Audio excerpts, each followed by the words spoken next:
एक छोटे से कस्बे में समीर नाम का एक लड़का रहता था। बचपन में ही पिता की मृत्यु हो जाने के कारण परिवार की आर्थिक स्थिति बड़ी दयनीय थी।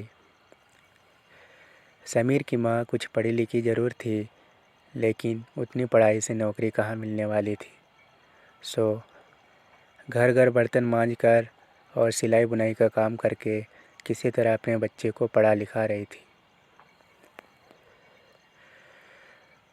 समीर स्वभाव से थोड़ा शर्मीला था और अक्सर चुपचाप बैठा रहता था। एक दिन जब वो स्कूल से लौटा तो उसके हाथ में एक लिफाफा था। उसने माँ को लिफाफा पकड़ाते हुए कहा,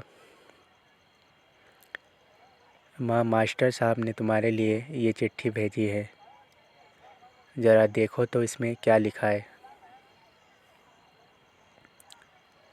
माँ ने मन ही मन चिट्ठी पढ़ी और मुस्कुराकर बोली, बेटा, इसमें लिखा है कि आपका बेटा काफ़ी होशियार है। इस स्कूल के बाकी बच्चों की तुलना में इसका दिमाग बहुत तेज़ है और हमारे पास इसे पढ़ाने लायक शिक्षक नहीं है, इसलिए कल से आप इसे किसी और स्कूल में भेजें। ये बात सुनकर समीर को स्कूल न जा सकने का दुख तो हुआ, पर साथ ही उसका मन आत्मविश्वास से भर गया कि वो कुछ खास है और उसकी बुद्धि तीव्र है। माँ ने उसका दाखिला एक अन्य स्कूल में करा दिया। समय बीतने लगा। समीर ने खूब मेहनत से पढ़ाई की। आगे चलकर उसने सिविल सर्विसेज परीक्षा भी पास की और आईएएस ऑफिसर बन गया। समीर की माँ बूढ़ी हो चुकी थी और कई दिनों से बीमार भी चल रही थी और एक दिन अचानक उनकी मृत्यु हो गई। समीर के लिए ये बहुत बड़ा आघात था। वह बिलख बिलख कर रो पड़ा। उसे समझ नहीं आ रहा था कि अब अपनी माँ के बिना वो कैसे जिएगा। रोते रोते ही उसने माँ की पुरानी अलमारी खोली और हाथ में उनकी माला, चश्मा और अन्य वस्तुएं लेकर चूमने लगा। उस अलमारी में समीर के पुराने खिलौने और बचपन के कपड़े तक संभाल कर रखे हुए थे।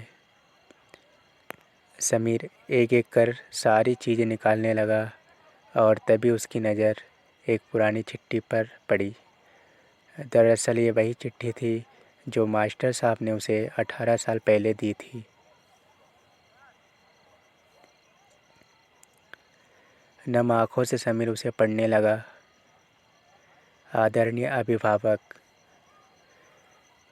आपको बताते हुए हमें अफसोस हो रहा है कि आपका बेटा समीर पढ़ाई में बेहद कमज़ोर है और खेलकूद में भी भाग नहीं लेता है।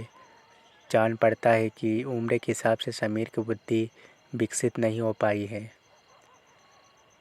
अतः हम इसे अपने विद्यालय में पढ़ाने में असमर्थ है।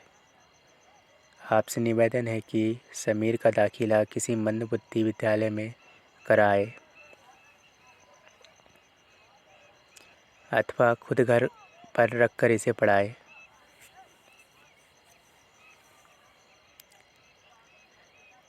सादर प्रिंसिपल।